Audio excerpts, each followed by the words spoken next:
português manifestamente não será necessário. O IDL optou, no âmbito destas eleições europeias, por ouvir o candidato número 1 do CDS às mesmas, na medida em que é com certeza importante podermos estar o mais informado possível nestas alturas também sobre as posições que o CDS vai tomando, e não é por isso que o IDL deixa de ser um instituto de formação política como tem sido e como, aliás, tem mantido uma linha muito clara no âmbito do mandato desta direção, não só com os almoços, como também com os cursos de formação política variados, como desde logo terão durante a noite de hoje. Eu tive um contacto, e tenho um contacto muito grande com o nosso orador. Tivemos os dois no Parlamento Nacional durante vários anos, tivemos os dois no Parlamento Europeu durante vários anos também. A Cecília dizia há pouco que isto era um bocadinho viver o passado na sede do IDL, na medida em que foi assessora parlamentar quando eu e o Nuno éramos deputados. Hoje a Cecília é vice-presidente do partido e deputada no Parlamento. O Nuno é deputado no Parlamento Europeu. Eu sou um amigo vosso e, portanto, digamos, fica com a melhor das posições, mas tenho a certeza que aquilo a que vamos assistir aqui durante os próximos 20 minutos será interessante no sentido de se perceber aquilo que pensa o cabeça de lista do CDS sobre o futuro da Europa, sobre os desafios que temos pela frente e sobre aquilo que podemos esperar em relação aos próximos 5 anos de Bruxelas e de Estrasburgo. Não estão aqui para me ouvir e, portanto, eu agora remeto-me ao silêncio e convidaria o Nuno então para nos ir aqui falar durante aproximadamente 20 minutos.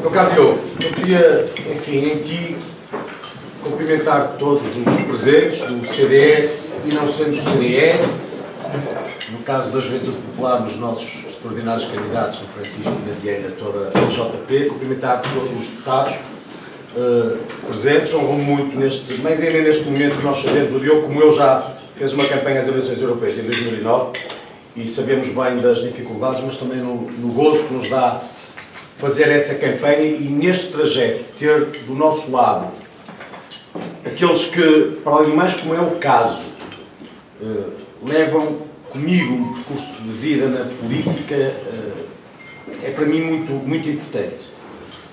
E muito importante porque se eu particularmente me animo com os adversários, é com os nossos aliados que encontro toda a força para levar este caminho que eu acredito acabará bem. Bom, uma ou duas ideias sobre a Europa, sendo que para o final deixarei o tema mais polémico do dia, porque nós normalmente não fugimos à polémica, eu não fujo até acho graça. Mas, começando pela questão da Europa e o que está aqui em causa, eu acredito genuinamente que o federalismo está a matar a União Europeia. Tenho o testemunho direto de quem foi eurodeputado eleito em 2009, em listas do CDS, apenas, em 2014 em listas em coligação com o PSD e é de novo candidato em 2019, sendo certo que se percebe em 2019 que são hoje temas o que em 2009 não eram sequer hipóteses.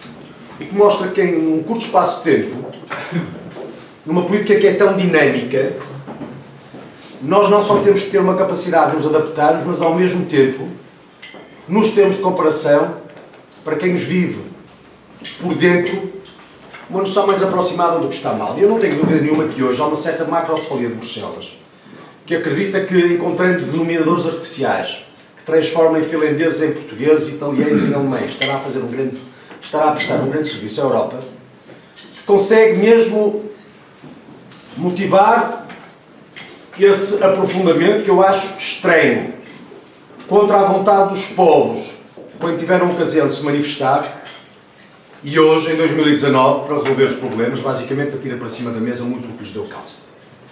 Nós devemos recordar que, há pouco tempo atrás, 2004, aconteceram 2 referendos em França e na Holanda. Estava em causa uma Constituição Europeia. E os franceses e os holandeses acabaram por dizer, basicamente, a 2 o que não queriam. E o que é que não queriam? Não queriam um Estado Federal, não queriam uma bandeira, no sentido de uma bandeira que transformasse o nosso espaço comum numa espécie de Estados Unidos da América. E eu devo dizer que, bem, eu teria votado da mesma forma nesse referendo se tivermos em conta que nós somos um mosaico na União Europeia e as nossas diferenças, na verdade, a nossa maior riqueza. Eu acho extraordinário quando alguns tentam teorizar o futuro da União Europeia de lado com os Estados Unidos da América, não entendendo desde logo que uma coisa e outra são, na verdade, o seu oposto. Os Estados Unidos da América nascem de uma confederação, depois federação, que se motiva na criação, no ato fundacional, numa luta contra a potência colonial, a Inglaterra, falando uma língua com uma identidade judaico-cristã, do outro lado do Atlântico, mas nisso forjando um interesse estratégico comum. Se olharmos para a União Europeia, temos rigorosamente o oposto. O que é que nós temos na União Europeia? Temos a União Europeia que é feita de países grandes e países pequenos, alguns países muito antigos como Portugal, outros muito recentes que resultaram da desagregação do Império Austro-Húngaro, ou até mais recentes com a desagregação da Jugoslávia. A Croácia é o mais recente membro da União Europeia, falando línguas diferentes, países que durante séculos, em muitos casos, se combateram e que pragmaticamente encontraram na CEE e depois na União Europeia uma forma política de resolver divergências que antes tratavam pelas armas. O que me leva a isto, como primeira conclusão, é que a União Europeia é um exercício por pragmatismo. A União Europeia não obedece a nenhuma vocação originária. Agora, é obviamente fantástico perceber hoje alemães e ingleses a debaterem através do Nigel Farage ou do Martin Schulz ainda há pouco tempo, por ser talvez o exemplo dos debates mais contundentes que percebi no Parlamento Europeu, mas sendo que os exemplos da guerra estão lá todos. Ou perceber, por exemplo, um motorista do Parlamento Europeu que lá me explicava numa viagem como o pai combateu pelo exército francês, mas o tio combateu pelo exército alemão. Tudo isto, simbolicamente, mostra-nos, e na verdade como projeto político, que hoje a paz não é um lugar comum, é a maior conquista da União Europeia, mas é uma paz conseguida em cima desse pragmatismo, que não invalida que os povos tenham interesses estratégicos diferentes, começando por Portugal. Portugal não nasceu para a União Europeia quando aderiu à CEE. Portugal nasceu como um país muito antes, tem uma vocação atlântica que desde logo a dimensão continental da Europa não percebe, e essa é a tragédia do Brexit, porque os ingleses perceberam-nos sempre, de resto os britânicos. Um país que tem no português a língua mais falada do Hemisfério Sul, a 4ª ou 5ª europeia mais falada no mundo, quando muitos dos europeus a 28 não têm disso noção, nem lhes interessa. Um país que tem, na lusofonia, muito do seu espaço estratégico, que nasce há muitos séculos, mas que se mantém. E mantém-se não é numa lógica paternalista, não é numa lógica de antiga potência colonial nostálgica. É também aí pragmática, nessa visão estratégica de quem sabe, quando aderimos à União Europeia, não entramos por favor e somos ativo. Levamos essa língua, levamos oportunidades de negócio, levamos outras partes, outras paragens, que entendemos muito melhor do que todos os outros. Somos até do ponto de vista geoestratégico, num espaço, uma nação central, porque fazemos a síntese no trajeto entre a África, América e Europa. E portanto nisso somos um ativo, mas somos parte desse mosaico, parte dessa diferença. Isto não é nivelável por Bruxelas. Se Bruxelas quisesse lançar sanções sobre o Brasil ou Angola, por razão que seja política, certamente que isso afetaria Portugal, como não afetaria outros países a quem isso nada diz, tal qual se de repente parte da União Europeia quisesse lançar sanções sobre o setor automóvel na China, seguramente lá estavam os alemães a dizer que não. Não por causa do interesse estratégico europeu, mas por causa do seu interesse estratégico particular, que prevalece, e é por isso que eu devo dizer, mesmo após o Tratado de Lisboa, não vejo grande futuro na dita representação externa da União Europeia, porque embora seja necessário, quem assiste aos grandes conflitos mundiais, percebe que lá estão os grandes líderes mundiais, está lá Putin, está lá o atual imperador da China, porque é entronizado até ao fim da vida, como está lá Donald Trump, mas ninguém vê lá hoje a comissária Mogherini, ou não se apercebe dela, como antes disso não via a baronesa Ashton. Exatamente porque na União Europeia, ao contrário dos Estados Unidos da América, os interesses estratégicos nacionais prevalecem sobre o interesse estratégico dito europeu, que é muito difícil de conformar a 28. E, portanto, quando nós percebemos que, depois dos referendos e do que sucedeu, hoje se tenta aprovar, depois do Brexit também, o que nesses referendos não se quis, nós entendemos que na União Europeia há quem não esteja a ver muito bem este filme. Desde logo no que tem que ver, por exemplo, com impostos europeus, ou que tem que ver com a unanimidade, dois temas que o CDS trouxe. Quando recusamos uma Constituição Europeia, quisemos dizer claramente, entre outras coisas, que não queremos uma máquina tributária em Bruxelas que sobe impostos europeus aos impostos nacionais. Tal qual entendemos que há os tais interesses que existem, os interesses estratégicos do Estado, que só podem ser defendidos com mecanismos de veto. Nós acreditamos, de facto, no princípio da subsidiariedade, que diz que a União Europeia deve estar e fazer onde os países não façam melhor. É nisso que eu acredito. Eu acho que a União Europeia deve afirmar e dizer o que Portugal deve fazer e aquilo que Portugal não decida melhor no sentido das nossas especificidades que compreendemos como ninguém. Tal qual há políticas europeias que felizmente o são e são razão de grande sucesso. A política agrícola comum. Hoje somos autossuficientes do ponto de vista alimentar porque temos política agrícola comum.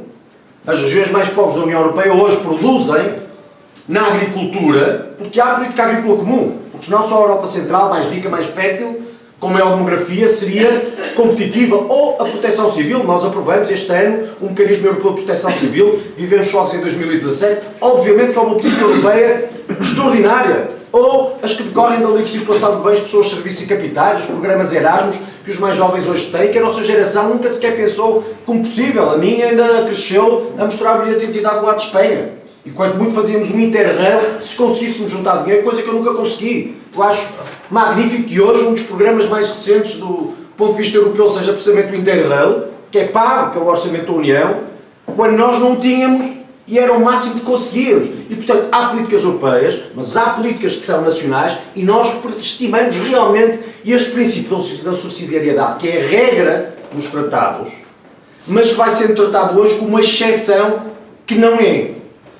Na moção que apresentei ao Congresso, em Lamego, basicamente eu optei, eu apropriei-me de um título, relevando a autoria, que era de Carl Bildt, e que significava, numa frase, aquilo em que eu acredito: mais Europa, menos Bruxelas.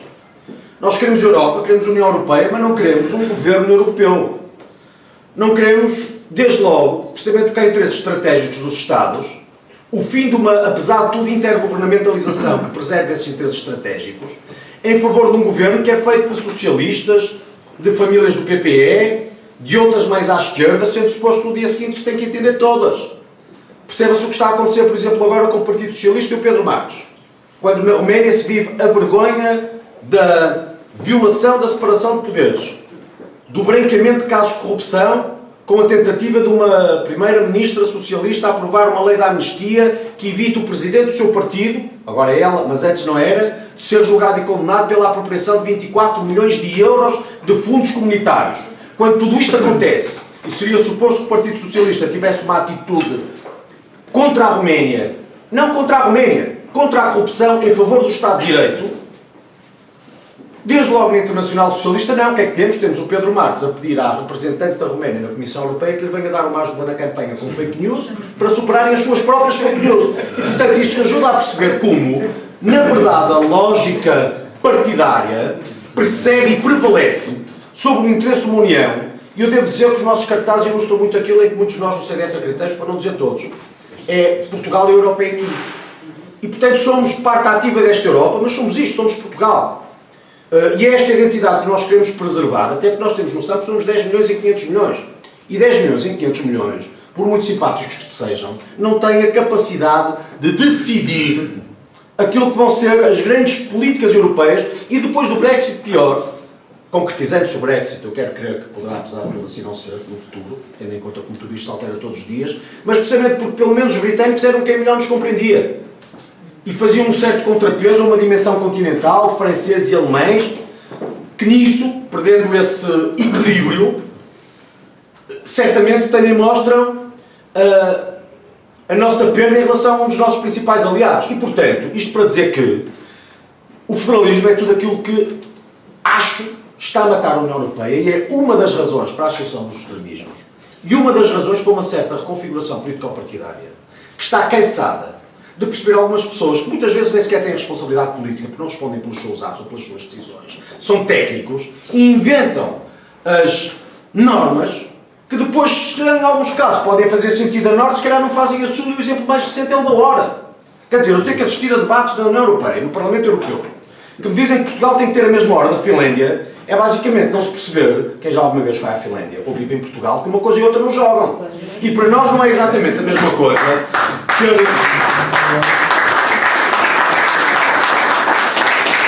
Mas não é exatamente a mesma coisa termos trabalhadores na construção civil a começarem a trabalhar à noite e crianças a irem para a escola à noite ou ao raiar do dia.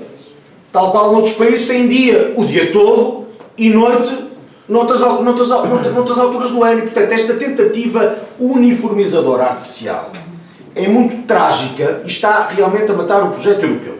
E por isso, numa diferença fundamental que o CDS vai tendo desde logo em relação ao PS e ao PSD, tem que ver com a unanimidade. A unanimidade é vital para os países, é fundamental, principalmente para Portugal. Para quem não sabe, o princípio da unanimidade surge em 1956 ou 1957. Era Presidente da França, de Gaulle, e era Primeiro-Ministro Giscard d'Estaing. A chamada crise da cadeira vazia. Quando em causa estava o interesse estratégico francês e a representação francesa recusou-se a sentar no Conselho, enquanto o interesse estratégico francês, enquanto os seus interesses vitais não fossem preservados através de um mecanismo de unanimidade, que é que me diz? Através do direito de veto da França. Ora, a França é a França, como diz o Jean-Claude Juncker, porque a França, supostamente, para parte da Europa, deve prevalecer sobre os outros, exatamente no contrário de tudo aquilo em que eu acredito, mas que diz tudo naquilo em que a União Europeia se está a transformar. Portugal não é Portugal. A França não estava disposta a prescindir do seu interesse estratégico. Mas para Portugal, ao que parece, governado pelos socialistas, não há interesse estratégico nenhum digno de defesa. E eu devo dizer aqui, na primeira discordância, porque isto tem sido defendido pelo Dr. António Costa. O Dr. António Costa abertamente defende o fim do direito de veto e tem sido defendido pelo PSD, entre outros, à cabeça pelo seu mandatário, meu estimado amigo, de quem gosto muito, mas que se chama Carlos Moedas. O comissário Carlos Moedas acaba de escrever um artigo, tem uma semana, uma coisa que o valha, dizendo que, curiosamente, a frase que eu acabo de dizer, a unanimidade está a matar, a unanimidade para tudo está a matar o projeto europeu. Tal qual eu digo que o federalismo está a matar o projeto europeu. Ora, convinha que o comissário Carlos Moedas soubesse, a começar, que a unanimidade para quase tudo não existe. Porque a unanimidade hoje nos tratados é a exceção. A regra deliberativa na União Europeia é a da maioria qualificada. Significa que na maior parte das matérias, quase todas, 16 países apenas podem decidir as políticas europeias. Onde é que se registra ainda a exceção da unanimidade? Muito poucas matérias residuais. Matéria fiscal, política externa, cidadania, direitos de cidadania, a adesão de países, naturalmente. São áreas residuais e, portanto, a unanimidade para quase tudo não pode estar a matar coisa nenhuma, porque não há unanimidade para quase tudo na União Europeia. Há unanimidade para muito pouca coisa. E o que será suposto é que, ao menos para isto, a unanimidade prevaleça, desde logo. Porque se, por exemplo, Bruxelas acabar com a unanimidade em matéria fiscal, significa que hoje para amanhã o pretexto é o imposto sobre as transações financeiras, o carbono ou o digital, mas nós sabemos como as coisas acontecem quando se cria uma máquina tributária. Nós sabemos como os impostos começam, nunca sabemos como acabam. E hoje são estes três, mas é evidente que um fisco europeu não será criado apenas para 3 impostos para todo o sempre. E hoje são estes três, amanhã são outros quaisquer. E parece-me evidente que o mesmo imposto na União Europeia não terá a mesma consequência, por exemplo, em relação a um empresário alemão ou um empresário português que tem custos de contexto muito diferenciados. Não paga a mesma energia que paga um empresário alemão. Felizmente hoje no crédito as coisas estão um bocadinho melhor. Mas têm, apesar de tudo, problemas de transporte que os alemães não têm. Diferenças do ponto de vista laboral. Há custos de contexto que fazem com que o mesmo imposto não seja, ou não tenha a mesma consequência, em 28 países da União Europeia. E nós, para além da questão conceptual, porque achamos que a fiscalidade é uma área soberana dos Estados, não estamos disponíveis para transferir para Bruxelas, temos também esta perspectiva que é pragmática, quem não quer que Bruxelas lance impostos, desde logo, por exemplo, também sobre as pessoas singulares, nós sabemos que neste momento atingimos a maior carga fiscal desde que há registros. E, portanto, somar aos nossos impostos outros impostos, sendo que aquele critério extraordinário, dois aliás, de que é a forma de poupar os contribuintes nacionais, é, no mínimo, o maior equívoco que eu estranho ninguém trate nesta campanha. Porque o que é que estamos a falar de que é a proposta dos impostos europeus? Estamos a falar do Brexit, da necessidade de, em 1,2 proposta de António Costa, ou 1,3 proposta do Parlamento Europeu, reforçarmos a componente portuguesa para o orçamento da União Europeia. Já alguém fez contas de quanto é que estamos a falar? Porque dizem que é preciso poupar os contribuintes portugueses e, portanto, o receptor, que é como quem diz todos os eleitores, ou pelo menos quem paga impostos, o que é que interpreta? Bom, temos aqui uns milhares de milhões de euros que temos que compensar através de impostos europeus.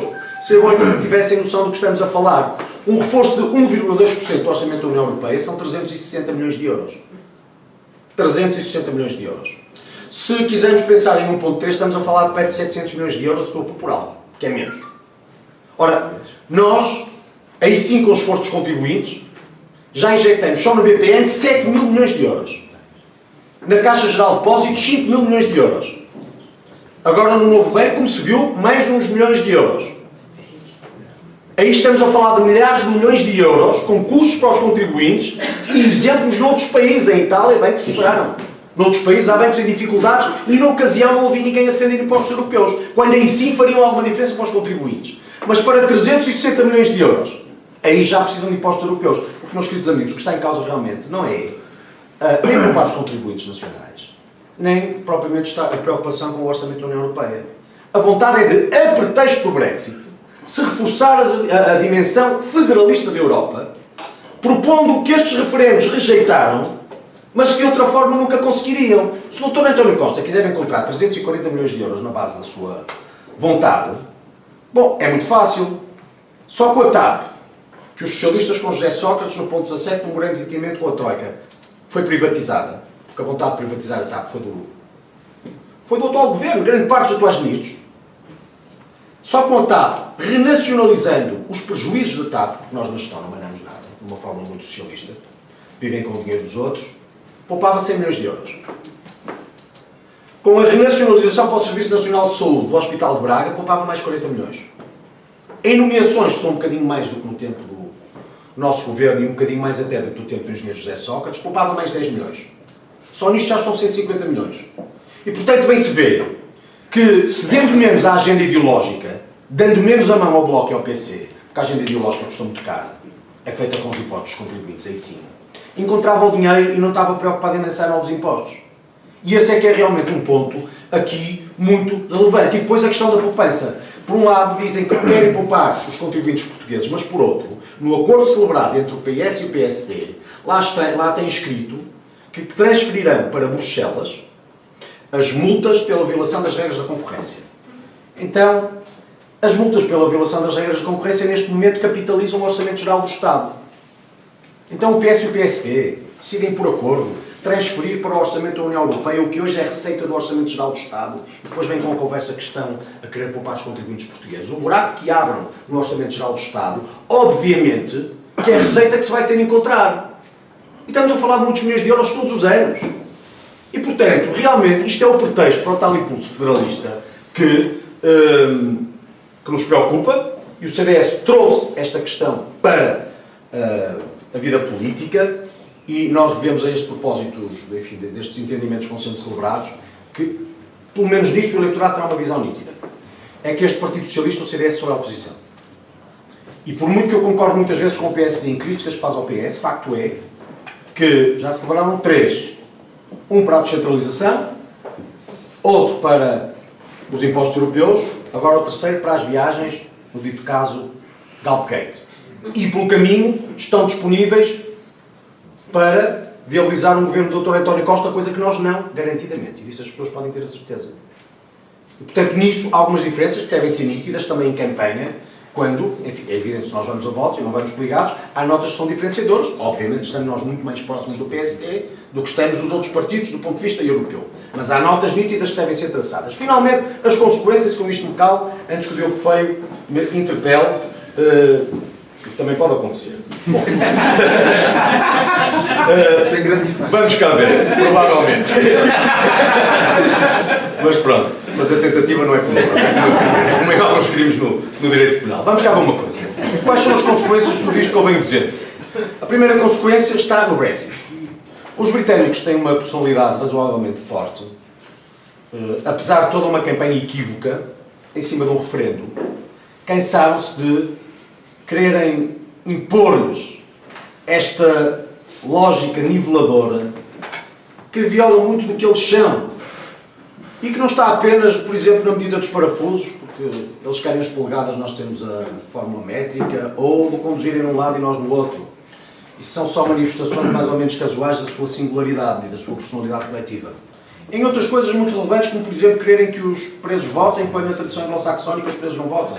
Entendem que estão a pagar um dano à sociedade e portanto não têm que votar, mas depois no Tribunal de Justiça diz que eles têm que votar.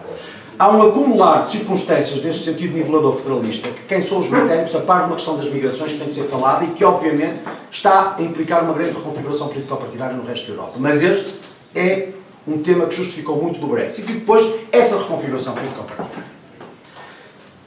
Perceba-se o que está a acontecer na União Europeia toda e poderá chegar a Portugal. O que está a acontecer em França? Comecei daqui ao lado. O Partido Socialista Francês, que, entre outros com François Mitterrand, alternou no poder durante décadas, teve com a AMON nas últimas eleições presidenciais 6,4% dos votos. Seria mais ou menos nas próximas eleições legislativas o Dr. António Costa ter 6,4% dos votos. O partido mais votado nas eleições europeias em 2014 foi a Frente Nacional. Não foram os republicanos, nem foi o Partido Socialista. E quem preside a França é o Emmanuel Macron, que não tem propriamente um partido no sentido de uma referência ideológica que nos permita definir uma marca d'água. Em França tudo se alterou, e alterou-se em muito pouco tempo. Por causa de muito daquilo que cá se tenta evitar do ponto de vista do debate político. Ou Itália. Em Itália, a Força Itália, de resto tem a nossa família política no PPE, uma das nossas famílias políticas no PPE, teve que pedir novamente a um vetusto cidadão do seu nome Silvio Berlusconi, por muito bem que esteja conservado, não deixa de ter perto de 90 anos, a tarefa de ser candidato nestas eleições europeias, num país que é dirigido pela Força Itália, aliás, pela Liga Norte, pela Liga Norte, quando o Movimento 5 Estrelas, que funciona numa base de democracia popular através do WhatsApp, representa outra parcela de poder. Entenda-se o que isto significa. E pelo caminho, um Renzi, que era primeiro-ministro e tinha tudo para sedimentar o seu partido, decidiu, como no Reino Unido, por um referendo, que o matou. E matou ao socialismo em Itália há muitos e bons anos. Ou na Grécia, o PASOK, Partido Socialista Helénico, que do lado da nova democracia durante décadas governou como Partido Socialista Francês em França, o PASOK desapareceu. O PASOK não existe. Substituído por um Syriza, que faz toda a diferença. Na Alemanha, depois de uma gestão da crise dos refugiados e dos refugiados, mas que na verdade juntava refugiados e imigrantes, numa confusão que justificou muito o que sucedeu na Alemanha. Depois de uma gestão do assunto na Alemanha, que foi o que se percebeu, o AfD de uma só vez, depois de 1945, um partido com estas características, pela primeira vez elegeu mais de 90 deputados para o Bundestag. E hoje é um dos partidos mais relevantes do ponto de vista da oposição na Alemanha, entenda-se o que isso significa. Neste momento na Hungria, tanta gente se concentra aqui com o Fidesz e com o Viktor Orbán, porque enfim dá uns certos votos e ajuda a atacar a direita e o PPE, e acham que isso nos incomoda muito ao CDS e ao PSD. Ao PSD não tem que falar pelo PSD, mas ao CDS não incomoda nada, porque o CDS até fez o que tinha a fazer. Mas o que é um facto, em vez de se preocuparem com o Fidesz, deviam se preocupar com o Jobbik. Porque o Jobbik é um partido húngaro que representa mais de 20% do Parlamento Nacional. E assim um partido de inspiração neonazi, e que, entre outras coisas, defende que os governantes façam testes genéticos para mostrar que não têm sangue judeu, isto, enfim, os anos que são depois de 1945 na Europa Central. Elegendo 3 eurodeputados, um dos quais submeteu aos ditos testes, com Tentazar, que por acaso tinha mesmo uma ascendência que não gostaria de ter que se demitir. Mas às vezes o Deus em que eu acredito, acho que aqui se pode dizer pelo menos, faz justiça por linhas tortas. Neste caso foi por linhas direitas. E portanto, quem tanto se preocupa com o Fidesz, vão olhar-se bem para a Europa e percebam o que está a suceder na Europa, o que está a suceder na União Europeia. Como está a suceder em Portugal. Dizerem que os extremismos não chegam a Portugal. Porque vamos cá ver, um certo mainstream, um certo politicamente correto, obriga-nos a pensar que só há extrema-direita e não há extrema-esquerda. E isso é que eu recuso liminarmente. Porque se há extrema-direita na Europa, há extrema-esquerda em Portugal, dura e perigosa.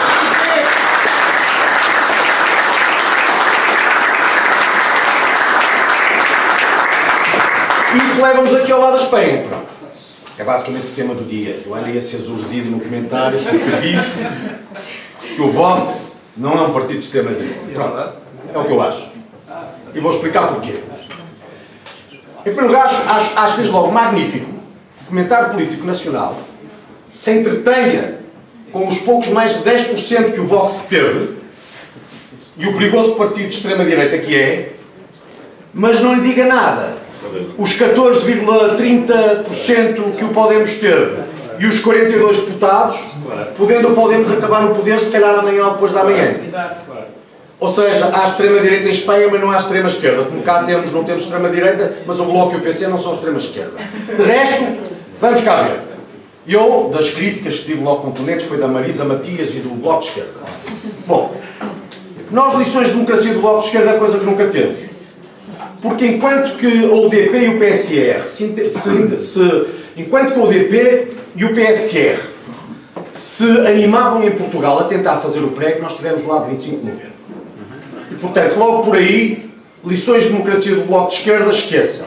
E depois, de um partido que não percebe o caricato de ter a sua presidente ou coordenador, ou como lhe chamam, do lado da sua cabeça de lista ao Parlamento Europeu, a rirem muito e a baterem palmas, enquanto cantarolavam e pediam a morte de Bolsonaro, por acaso é um presidente eleito num país democrático, estratégico e amigo de Portugal, é de quem não tem noção. E, portanto, não venham cá dar lições de democracia ou sobre o que é extremismo ou deixe de ser extremismo, tal qual o PCP. Quer dizer, nós temos uma festa do Avante, em que o Jerónimo de Sousa discursa com o mural da Revolução Bolchevique atrás. Do lado uma delegação da Coreia do Norte. Do outro lado uma delegação das FARC, da Organização Terrorista Colombiana.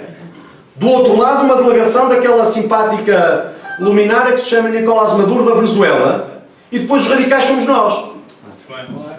E já agora dizer outra coisa. Se alguém tem dúvidas sobre o que é o Podemos em Espanha, quem diz que o Vox é extrema-direita e o Podemos não é, eu quero só deixar aqui clarinho que o nosso parceiro em Espanha é o PP. Porque o PP é que está no Partido Popular Europeu como nós estamos. Mas agora, o facto do PP ser o nosso aliado, o nosso parceiro, vizinho de cadeira no Partido Popular Europeu, não significa que nós tenhamos que adaptar como boa toda a nomenclatura, o rótulo, que a esquerda queira definir como válida no debate político. Isso é que nós não fazemos. E sobre o Podemos, convinha que toda essa gente, começando pela Marisa Matias, que aqui teve com o Pablo Iglesias pela mão, dissesse sobre essa manifestação democrática o que pensa do Pablo Iglesias, que entre outras coisas diz que a Venezuela é uma das democracias mais saudáveis do mundo. Ou que diz, por exemplo, que no que decide dependência acabava com a economia de mercado. Ou que disse que ser democrata é expropriar. Ou já agora, estando aqui a comunicação social, diz que o maior ataque contra a liberdade da expressão é a existência de meios privados de comunicação social. Este cidadão não é extremista, mas o Vox é. É extremista.